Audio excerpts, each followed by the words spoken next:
नमस्कार दोस्तों, आपका स्वागत है हमारे चैनल मोटिवेशनल समरीज पर। आज हम बात करने जा रहे हैं एक ऐसी किताब की जो आपकी जिंदगी बदल सकती है। मास्टर योर इमोशंस लिखी हुई थिबो म्यूरिस द्वारा। यह किताब हमें सिखाती है कि हमारी भावनाएं ही हमारे जीवन की दिशा तय करती हैं। जब हम खुश, आत्मविश्वासी और पॉजिटिव होते हैं तो हम बेहतर फैसले लेते हैं और जिंदगी हमें सफलता की तरफ ले जाती है। लेकिन जब हम गुस्से, दुख या डर जैसी नेगेटिव भावनाओं के गुलाम बन जाते हैं तब हम अपनी क्षमता खो बैठते हैं।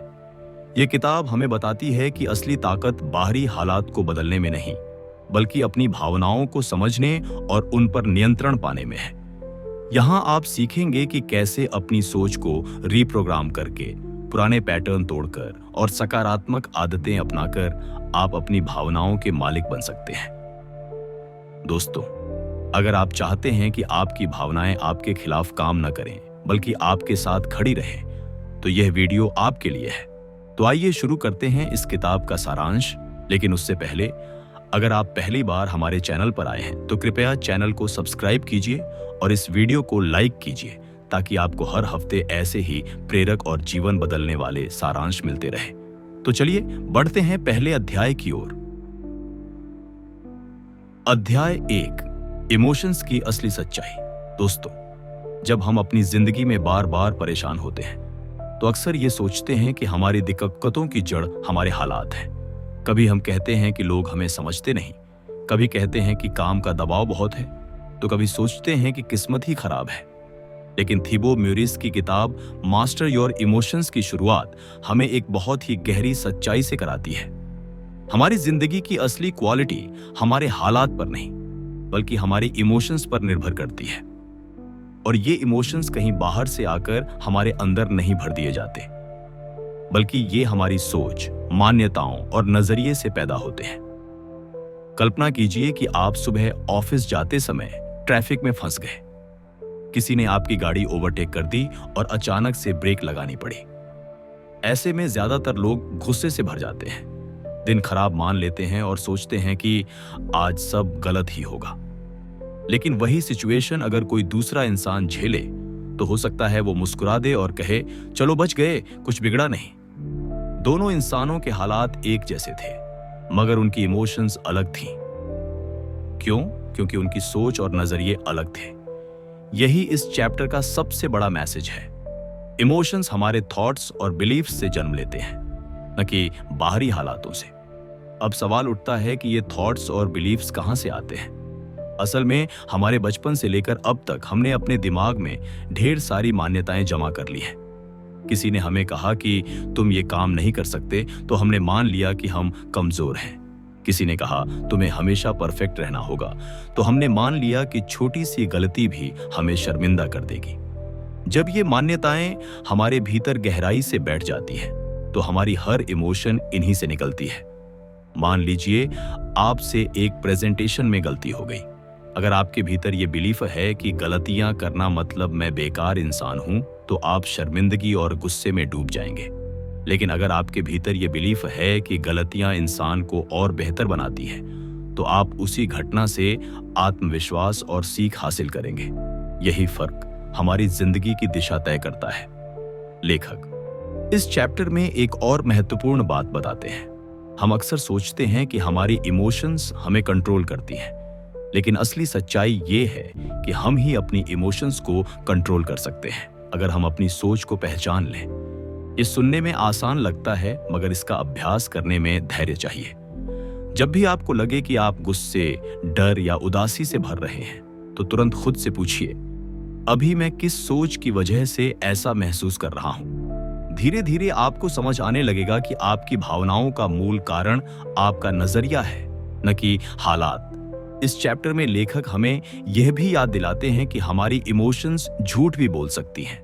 कभी कभी हम किसी छोटे से डर को बहुत बड़ा मान लेते हैं, जैसे स्टेज पर बोलने का डर। हमारी इमोशंस हमें कहेंगी कि सब हंसेंगे, सब जज करेंगे, लेकिन सच्चाई ये है कि लोग शायद ही उतना ध्यान दें। इसका मतलब है कि हर इमोशन सच्चाई नहीं होती, बल्कि यह हमारे दिमाग की बनाई हुई व्याख्या होती है। इसलिए हमें यह सीखना होगा कि हर इमोशन को सच मानकर उसके पीछे भागने की बजाय उसे परखें और समझें। एक और जरूरी पहलू है फोकस। हम जिस चीज पर लगातार ध्यान देते हैं वही हमारी इमोशंस को आकार देती है। अगर आप हर वक्त अपनी प्रॉब्लम्स के बारे में सोचते रहेंगे तो निराशा और डर आपकी इमोशंस बन जाएंगे। लेकिन अगर आप अपने पास मौजूद अवसरों और संभावनाओं पर ध्यान देंगे तो आपकी इमोशंस उम्मीद और आत्मविश्वास से भर जाएंगी। लेखक का कहना है कि इमोशंस को समझने का पहला कदम है उन्हें पहचानना और उनके पीछे छिपी सोच तक पहुंचना। एक डायरी बनाइए और जब भी आप बहुत स्ट्रॉन्ग इमोशन महसूस करें, गुस्सा, दुख, डर या खुशी, तो उसे लिख डालिए। फिर उसके पीछे की सोच को ढूंढिए। धीरे धीरे आप देखेंगे कि आपकी इमोशंस का पैटर्न साफ दिखाई देने लगेगा और जब आप पैटर्न देख पाएंगे तभी आप उन्हें बदलने की दिशा में बढ़ पाएंगे। दोस्तों, इस चैप्टर की सबसे बड़ी सीख यही है कि इमोशंस हमारे जीवन के मालिक नहीं बल्कि हमारे सोच के नतीजे हैं। अगर हम अपनी सोच बदल दें तो हमारी इमोशंस अपने आप बदल जाएंगी और जब हमारी इमोशंस पॉजिटिव होंगी तभी हम अपने जीवन में सही फैसले ले पाएंगे, सही दिशा में आगे बढ़ पाएंगे और खुद को बेमिसाल ऊंचाइयों तक ले जा पाएंगे। अध्याय 2, ट्रिगर्स को पहचानो। दोस्तों, आपने जिंदगी में कई बार नोटिस किया होगा कि कभी-कभी बहुत छोटी सी बात हमें असामान्य रूप से परेशान कर देती है। कोई बस एक लाइन बोल दे और हमारा मूड खराब हो जाता है। कभी ट्रैफिक में कोई हॉर्न बजा दे तो गुस्से से खून खौलने लगता है। ये सब क्यों होता है? इसका जवाब है इमोशनल ट्रिगर्स। थिबो म्यूरिस इस चैप्टर में बताते हैं कि हर इंसान के पास कुछ ऐसे बटन होते हैं जिन्हें दबाते ही उसकी भावनाएं अचानक बदल जाती हैं। इन्हें ही ट्रिगर्स कहते हैं। ये ट्रिगर्स हर किसी के लिए अलग अलग होते हैं। किसी को आलोचना सुनना बर्दाश्त नहीं होता, किसी को अकेलेपन का एहसास परेशान कर देता है, तो किसी को असफलता का डर भीतर से तोड़ देता है। अब सवाल है कि ये ट्रिगर्स बनते कैसे हैं? असल में हमारे जीवन के अनुभव और हमारे भीतर की मान्यताएं मिलकर इन्हें तैयार करते हैं। मान लीजिए बचपन में आपको कई बार यह सुनना पड़ा कि तुम्हें कुछ नहीं आता, तुम हमेशा गलती करते हो। अब बड़े होकर अगर कोई आपकी किसी छोटी सी गलती की ओर इशारा कर दे तो तुरंत गुस्सा या उदासी हावी हो जाएगी। क्यों? क्योंकि आपके भीतर पहले से एक पुराना जख्म मौजूद है और वह शब्द उसी जख्म को छू देता है। यही इमोशनल ट्रिगर है। लेखक कहते हैं कि सबसे पहले हमें यह समझना होगा कि ट्रिगर्स से भागकर हम उन्हें खत्म नहीं कर सकते। जब तक हम उनके असली कारण को पहचानते नहीं, वे बार बार हमें परेशान करते रहेंगे। इसलिए पहला कदम है अपने ट्रिगर्स को पहचानो। कैसे पहचाने? जब भी कोई स्थिति आपको असामान्य रूप से परेशान कर दे तो तुरंत रुक जाइए और खुद से सवाल कीजिए, अभी मुझे इतना गुस्सा, उदासी, डर क्यों आया? क्या यह हालात इतने बड़े हैं जितना बड़ा मैं महसूस कर रहा हूं? क्या यह मेरी किसी पुरानी मान्यता या अनुभव से जुड़ा हुआ है? जैसे ही आप बार बार इन सवालों का जवाब लिखना शुरू करेंगे, आप देखेंगे कि आपके ट्रिगर्स का पैटर्न बनने लगेगा। धीरे धीरे साफ होगा कि कौन सी बातें आपको सबसे ज्यादा हिला देती हैं और क्यों। उदाहरण के लिए मान लीजिए ऑफिस में बॉस ने आपको डांट दिया। अगर आपकी मान्यता यह है कि डांट का मतलब मैं बेकार हूं, तो आप तुरंत निराश और हतोत्साहित हो जाएंगे। लेकिन अगर आपकी मान्यता यह है कि डांट का मतलब है सुधार की जरूरत, तो आप उसी स्थिति से सीखकर और बेहतर प्रदर्शन करेंगे। यहां असल अंतर परिस्थिति का नहीं बल्कि आपकी मान्यता और ट्रिगर का है। लेखक एक जरूरी टिप देते हैं, ट्रिगर को दुश्मन मत मानो।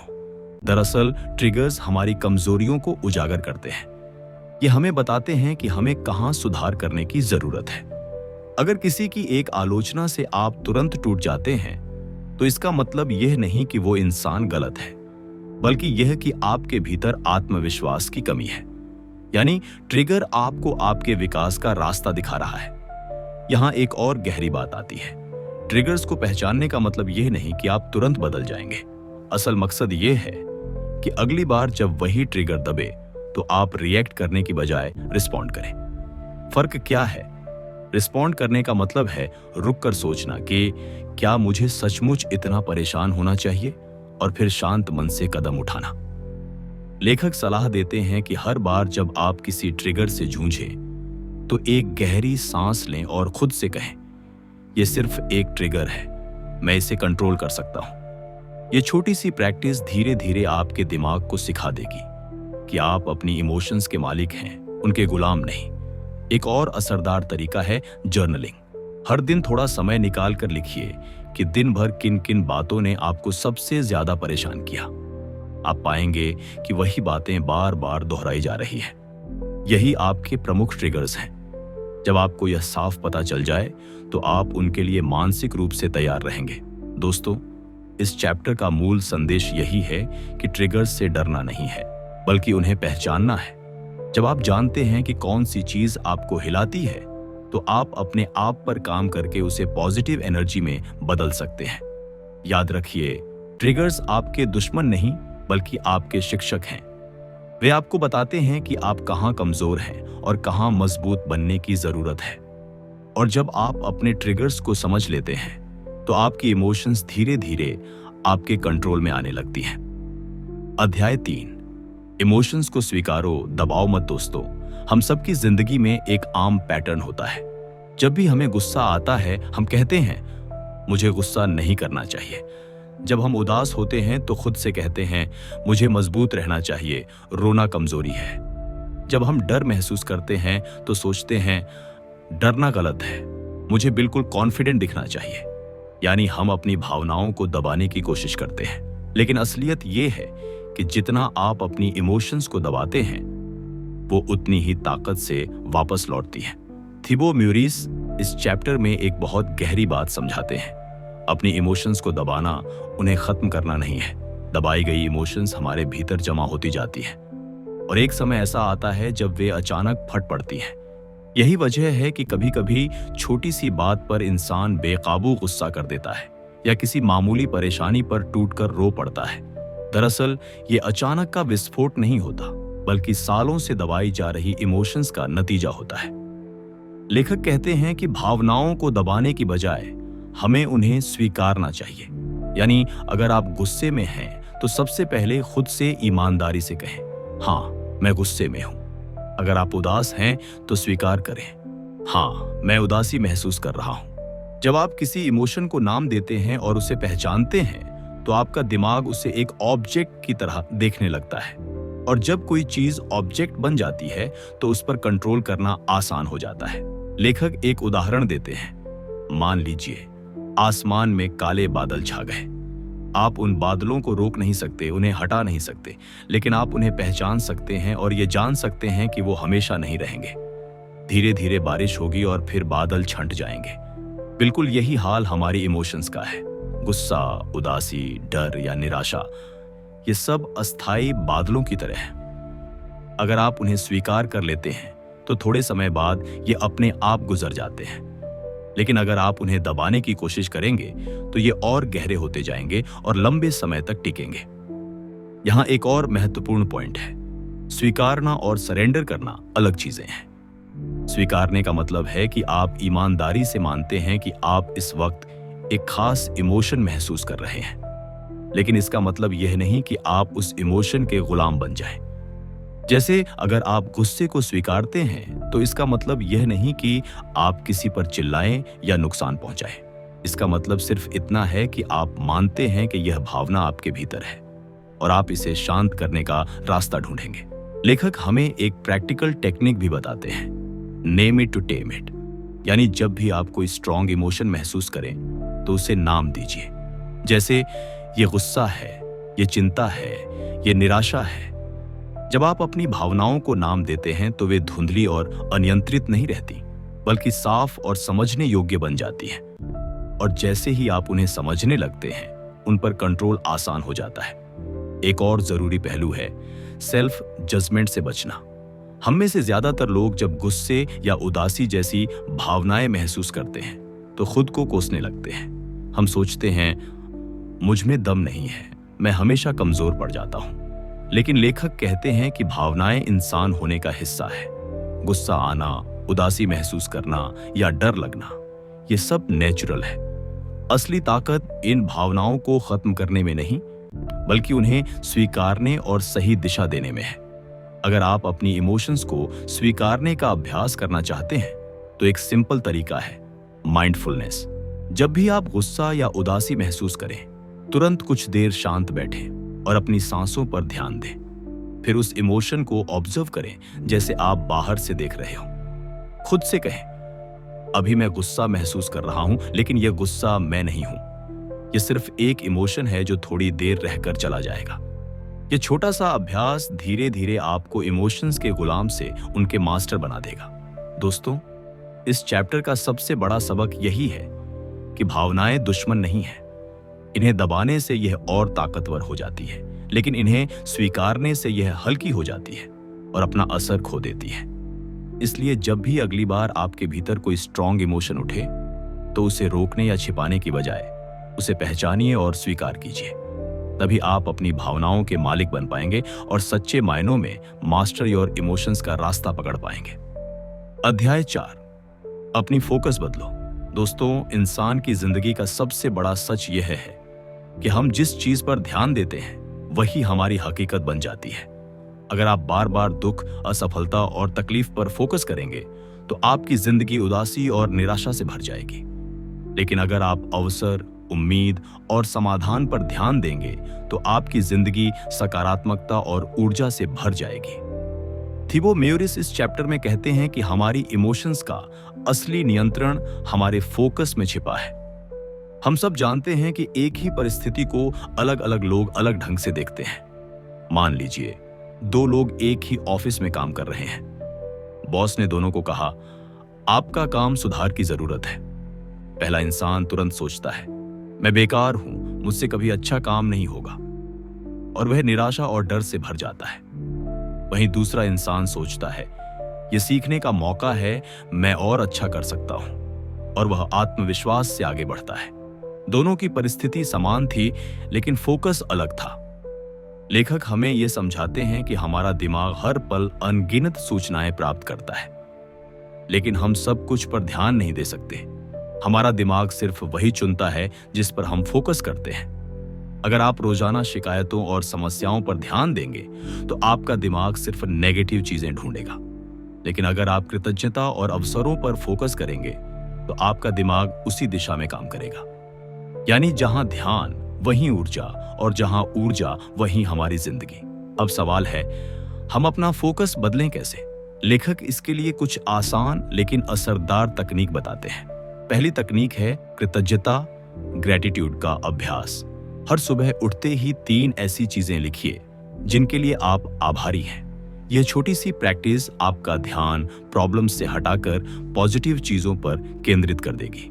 जब आप अपने जीवन की अच्छाइयों पर ध्यान देंगे तो आपके भीतर स्वाभाविक रूप से पॉजिटिव इमोशंस पैदा होंगे।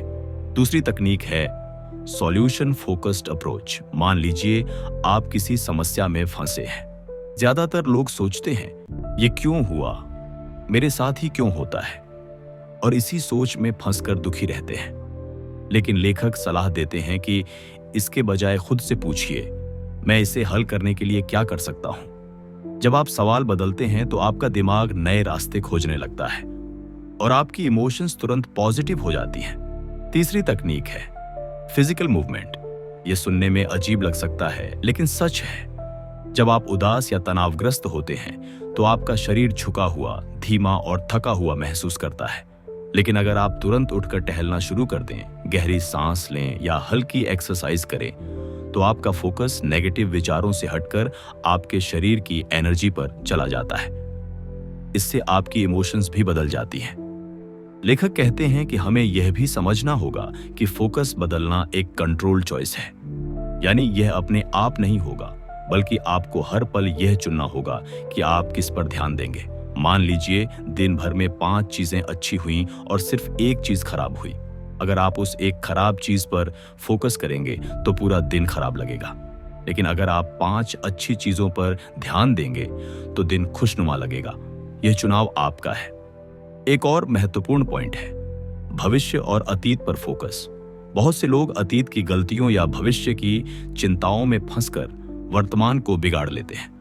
लेखक कहते हैं कि सबसे ज्यादा पॉजिटिव इमोशंस तब पैदा होती है जब हम वर्तमान पर फोकस करते हैं। इसलिए अगली बार जब आपका दिमाग पुराने गम या आने वाले डर में उलझे तो खुद को याद दिलाइए, मेरे पास सिर्फ यही पल है और मैं इसे बेहतर बना सकता हूं। दोस्तों, इस चैप्टर का सबसे बड़ा सबक यही है कि हमारी इमोशंस उस पर निर्भर करती हैं जिस पर हम फोकस करते हैं। अगर आप अपने फोकस को बदलना सीख गए तो आपकी पूरी जिंदगी बदल सकती है। याद रखिए, प्रॉब्लम्स हमेशा वहां होती हैं, लेकिन समाधान भी होते हैं। यानी समस्याएं हमेशा रहेंगी, लेकिन समाधान भी हमेशा मौजूद होंगे। फर्क सिर्फ इतना है कि आप किस पर ध्यान देते हैं। तो अब से जब भी आप उदासी, गुस्सा या चिंता महसूस करें तो खुद से एक सवाल जरूर पूछें, क्या मैं गलत चीज पर फोकस कर रहा हूं? अगर जवाब हाँ हो तो तुरंत अपना फोकस बदल दीजिए। धीरे धीरे यह आदत आपकी इमोशंस को पॉजिटिव बनाएगी और आप सचमुच अपने जीवन के मास्टर बन जाएंगे। अध्याय 5, नई आदतें बनाओ। दोस्तों, अब तक आपने समझा कि हमारी इमोशंस हमारी सोच और फोकस से बनती है, लेकिन थिबो म्योरिस इस चैप्टर में एक और गहरी सच्चाई बताते हैं। हमारी इमोशंस सिर्फ हमारी सोच से ही नहीं बल्कि हमारी आदतों से भी जुड़ी होती है। यानी आपकी डेली रूटीन, आपका खान पान, आपकी नींद, आपकी एक्सरसाइज और यहाँ तक कि आपकी छोटी छोटी आदतें यह तय करती हैं कि आप दिन भर कैसा महसूस करेंगे। सोचिए, अगर कोई इंसान देर रात तक जागता है, जंक फूड खाता है, सुबह आलस में बिस्तर पर पड़ा रहता है और किसी भी तरह की शारीरिक गतिविधि नहीं करता, तो क्या वह दिन भर पॉजिटिव और एनर्जेटिक महसूस कर सकता है? बिल्कुल नहीं। उसकी आदतें ऐसी हैं कि शरीर थका हुआ रहेगा और दिमाग नेगेटिव इमोशंस पैदा करेगा। दूसरी ओर, अगर कोई इंसान समय पर सोता है, हेल्दी खाना खाता है, सुबह एक्सरसाइज करता है और दिन में थोड़ी देर ध्यान करता है, तो उसका शरीर और दिमाग दोनों पॉजिटिव एनर्जी से भरे रहेंगे। यही है, आदतें इमोशंस को बनाती और बिगाड़ती हैं। लेखक कहते हैं कि हम अक्सर सोचते हैं कि इमोशंस को कंट्रोल करना सिर्फ दिमागी खेल है, लेकिन सच यह है कि यह एक लाइफस्टाइल गेम भी है। जब आप सही आदतें अपनाते हैं तो आपकी इमोशंस अपने आप स्थिर और संतुलित रहती हैं। अब सवाल उठता है, कौन सी आदतें हमारी इमोशंस को बेहतर बना सकती हैं? सबसे पहली आदत है अच्छी नींद। आज के दौर में लोग नींद को हल्के में लेते हैं। देर रात तक मोबाइल चलाना, सीरीज देखना और सुबह थकान के साथ उठना आम हो गया है। लेकिन यह छोटी सी आदत हमारी इमोशंस पर गहरा असर डालती है। नींद की कमी से दिमाग स्ट्रेस हार्मोन छोड़ता है, जिससे गुस्सा, चिंता और उदासी बढ़ जाती है। अगर आप सच में अपनी इमोशंस को मास्टर करना चाहते हैं तो सबसे पहले अपनी नींद सुधारें। दूसरी आदत है हेल्दी खान पान। जो खाना आप खाते हैं वही आपके शरीर और दिमाग की ऊर्जा बनाता है।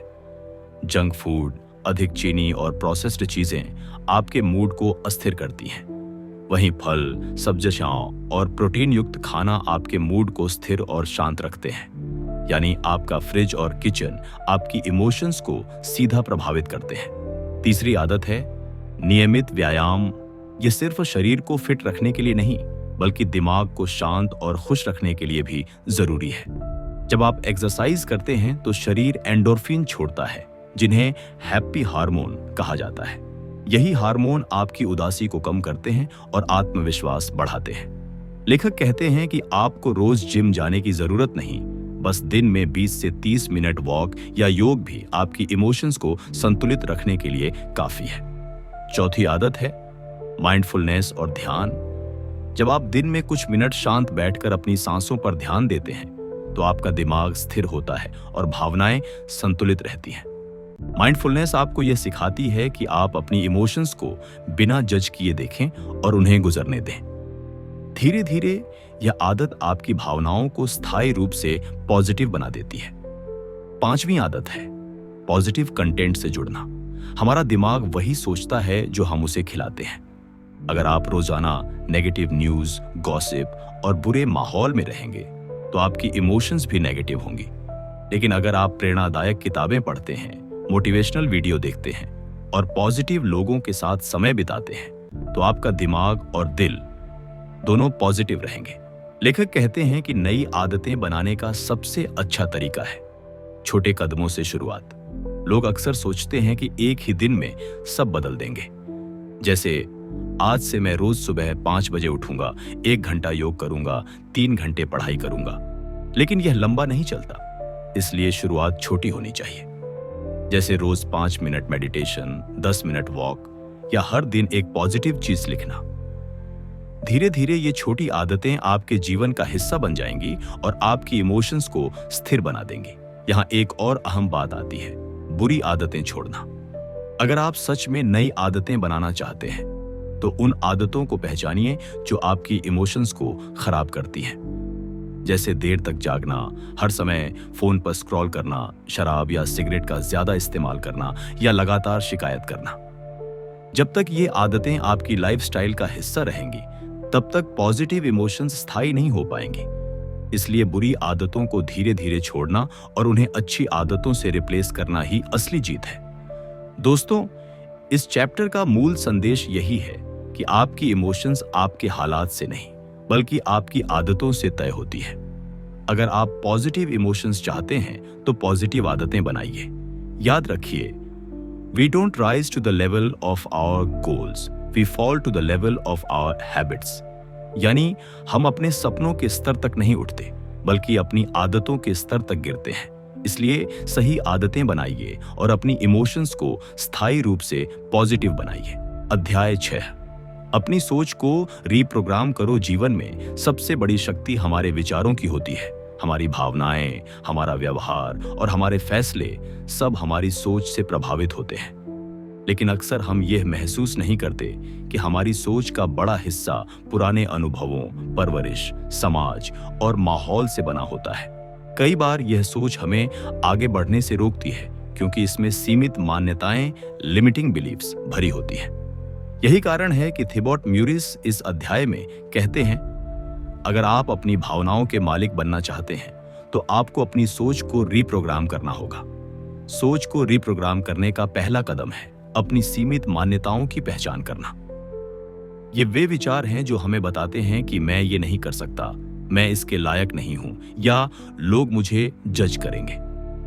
ये मान्यताएं हमारे दिमाग में बार बार दोहराई गई बातें होती हैं जिन्हें हमने सच मान लिया। जैसे अगर बचपन में किसी ने कहा कि आप अच्छे वक्ता नहीं हैं, तो यह बात आपके अवचेतन मन में बैठ जाती है और आप हर मंच पर डरने लगते हैं। लेकिन असलियत यह है कि यह सिर्फ एक पुरानी सोच है, कोई सच्चाई नहीं। जब आप इन मान्यताओं को पकड़ लेते हैं तभी आप उन्हें बदलना शुरू कर सकते हैं। दूसरा कदम है सकारात्मक विश्वासों को अपनाना। अवचेतन मन को नई भाषा सिखानी पड़ती है। जैसे कंप्यूटर को नया प्रोग्राम डालने के लिए पुराने को हटाना पड़ता है, वैसे ही आपको अपने दिमाग को नए विचार देने पड़ते हैं। अगर आपका मन कहता है मैं असफल हो जाऊंगा, तो आप उसे बार बार कहें मैं सफलता के लायक हूं और मैं सीख कर आगे बढ़ूंगा। यह अभ्यास शुरुआत में अजीब लग सकता है, लेकिन जब आप लगातार नई सकारात्मक बातें दोहराते हैं तो धीरे धीरे आपका दिमाग उन्हें सच मानना शुरू कर देता है। तीसरा पहलू है विजुअलाइजेशन की शक्ति। जो चित्र हम अपने दिमाग में बनाते हैं वही हमारी वास्तविकता को आकार देते हैं। अगर हम हमेशा असफलताओं के दृश्य सोचते रहेंगे तो हमारे अंदर डर पैदा होगा और हम कदम भी सही से नहीं उठा पाएंगे। लेकिन अगर हम अपने मन में सफलता की तस्वीर बनाते हैं, जैसे इंटरव्यू में आत्मविश्वास से जवाब देना, स्टेज पर मजबूती से बोलना या अपने लक्ष्य को हासिल करना, तो हमारा मन और शरीर उसी दिशा में काम करने लगते हैं। विजुअलाइजेशन अवचेतन मन को रीप्रोग्राम करने का एक शक्तिशाली साधन है। चौथा कदम है नकारात्मक इनपुट को कम करना और सकारात्मक इनपुट को बढ़ाना। हमारी सोच सिर्फ अंदर से नहीं बनती बल्कि बाहर के वातावरण से भी बनती है। अगर आप लगातार नकारात्मक खबरें देखते हैं, नकारात्मक लोगों के बीच रहते हैं या हमेशा शिकायत करने वालों को सुनते हैं, तो आपका दिमाग भी वैसा ही बन जाएगा। लेकिन अगर आप प्रेरणादायक किताबें पढ़ते हैं, सकारात्मक लोगों से जुड़ते हैं और अच्छे विचारों को अपनाते हैं, तो धीरे धीरे आपकी सोच भी वैसी ही बनने लगेगी। सोच को रीप्रोग्राम करने का पांचवा पहलू है आत्मसंवाद, सेल्फ टॉक। दिन भर हम खुद से सैकड़ों बातें करते हैं। अगर यह बातचीत नकारात्मक है, मैं हमेशा असफल हूं, लोग मुझे पसंद नहीं करते, तो हमारी भावनाएं भी नकारात्मक होंगी। लेकिन अगर हम अपने आत्म संवाद को बदलकर सकारात्मक बना लें, मैं प्रगति कर रहा हूं, मेरी मेहनत रंग लाएगी, तो हमारी ऊर्जा और आत्मविश्वास बढ़ने लगेगा। थिबेट म्यूरिस इस अध्याय में यह भी बताते हैं कि सोच को रिप्रोग्राम करना एक लगातार चलने वाली प्रक्रिया है। ये एक दिन में नहीं होता। जैसे एक पेड़ को बढ़ने के लिए लगातार पानी और देखभाल चाहिए, वैसे ही आपके दिमाग को भी नए विचारों की लगातार खुराक चाहिए। हर दिन अपने विचारों की जांच करें, सीमित मान्यताओं को चुनौती दें और नए सशक्त विचारों को जगह दें। अंततः जब आप अपनी सोच को रिप्रोग्राम कर लेते हैं, तो आप खुद को उन जंजीरों से मुक्त कर देते हैं जो आपको रोक रही थी। आपकी भावनाएं आपके सहयोगी बन जाती हैं, दुश्मन नहीं। आप अब परिस्थितियों के शिकार नहीं रहते, बल्कि अपने जीवन के निर्माता बन जाते हैं। और यही असली भावनात्मक स्वतंत्रता है, जहां आपकी सोच आपके लक्ष्यों और सपनों के अनुसार ढलती है, न कि पुराने डर और नकारात्मक मान्यताओं के हिसाब से। दोस्तों, मास्टर योर इमोशंस से हमने सीखा कि हमारी भावनाएं हमारे जीवन की असली दिशा तय करती है। अगर हम इन्हें समझ लें और सही ढंग से नियंत्रित करना सीख जाए, तो हम किसी भी परिस्थिति को अवसर में बदल सकते हैं। इस किताब ने हमें यह दिखाया कि भावनाएं बाहरी हालात से नहीं, बल्कि हमारी सोच और हमारी प्रतिक्रियाओं से जन्म लेती है। जब हम सीमित मान्यताओं को तोड़ते हैं, सकारात्मक आत्म संवाद अपनाते हैं और अपनी सोच को रिप्रोग्राम करते हैं, तब हम अपनी भावनाओं के मालिक बन जाते हैं, उनके गुलाम नहीं। अब यह आप पर है कि इन सीखों को सिर्फ सुनकर छोड़ना नहीं है, बल्कि अपने जीवन में लागू करना है। हर दिन छोटे छोटे कदम उठाएं, अपने विचारों पर नजर रखें और धीरे धीरे खुद को उस इंसान में ढालें जो आप बनना चाहते हैं। याद रखिए, भावनाओं पर काबू पाने वाला व्यक्ति परिस्थितियों पर भी काबू पा लेता है। अगर आपको यह सारांश पसंद आया हो तो इसे लाइक और शेयर करना मत भूलिए, और हमारे चैनल मोटिवेशनल समरीज को जरूर सब्सक्राइब कीजिए, ताकि ऐसी ही प्रेरक किताबों के सारांश आप तक लगातार पहुंचते रहें। धन्यवाद दोस्तों। अपने सपनों को जिंदा रखिए, अपनी सोच को सकारात्मक रखिए और अपनी भावनाओं को अपना साथी बनाइए। मिलते हैं अगले सारांश में। तब तक याद रखिए, आप अपनी भावनाओं के मालिक हैं और मालिक कभी हार नहीं मानता।